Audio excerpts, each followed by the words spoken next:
Sa video na ito ay gagawa kami ng kamuting kahoy na alupi. Ito nga pala yung kamuting kahoy na kinuha namin ni Mama sa naunang video namin. So ito na at binalatan na namin.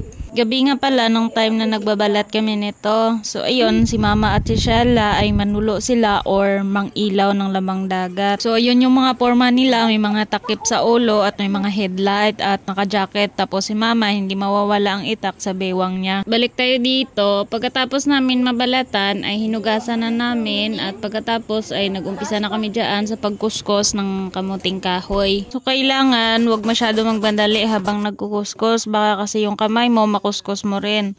Dalawa nga pala kami ni Isel dyan. Pagkatapos ko ay siya naman.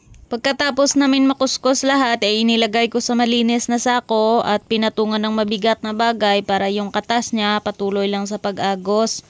Para pag kinaumagahan ay matuyo na siya. Saktong dating nila ni Mama at ni Shella ay natapos din namin lahat. Ayun, tingnan nyo naman yung Shella, walang arte-arte. Bahala kayo dyan kung ano sasabihin nyo. As long as tama yung ginagawa ko, ipagpatuloy ko lang ito. Ayun, kinukuha ni Shella ang kanyang mga isinuot kanina at ganoon na rin si Mama. Malamang basa sila kasi nga dagat, diba? Minsan si Mama lang mag-isa kapag mangilaw ng lamang dagat. Ayaw niya kasi magpasama kasi ayaw niya na iniistorbo siya habang nanghuhuli. Ang palagi niyang hinuhuli ay yung mga pasayan or hipon. Basta pasayan tawag sa amin, yung mas malaki sa hipon, ganun. So ayun, balik tayo dito. Ito nga pala yung nakuha nila ni Mama ngayong gabi. May mga shell, alimasag, at kung ano-ano pa. Dito naman sa kabila ay yung mga iba't ibang uri ng isda. So ayun, may mga pasayan pa. So ayun, nilagay na ni Shella sa mas malaki na lagayan at para linisin, para maluto na namin. At kung makikita nyo, may hawak-hawak yung Shella na shell. Kinakain po iyon sa amin. At ayun, buhay na buhay pa yung mga alimasag. Kinaumagahan, akala ko natuyo na yung kinuskus namin na kamuting kahoy. Wala pala. Kaya ayun, ang ginawa ko, humanap ako ng malinis na damit. Uulitin ko po malinis po yung damit. Pagkatapos ay nilagay ko yung kinuskus na kamuting kahoy sa malinis na damit at piniga hanggang sa matuyo. Kapag natuyo na, kailangan naman ulit pinuhin kasi kung hindi mo pipinuhin, mahihirapan ka naman sa pagbalot sa dahon. Pagkatapos naman mapino lahat, ay nilagyan ko ng pula na asukal at hinalo-halo. Siguro nasa kalahating kilo na asukal ang nailagay ko at nilagyan ko din ng konting asin. Pagkatapos ay nagkudkod ng kuskus. Basta, nagkagod na lang sa niyog para hapos. Pabudlayan pag akong galingon mo. Pagkatapos ay hinalo ko na rin yung katas ng niyog at okay na yung lahat.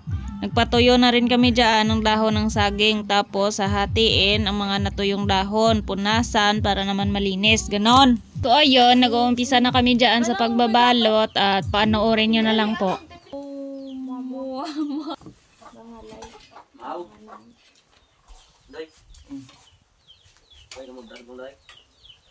Huwag ka masakit yung paa ko ngayon.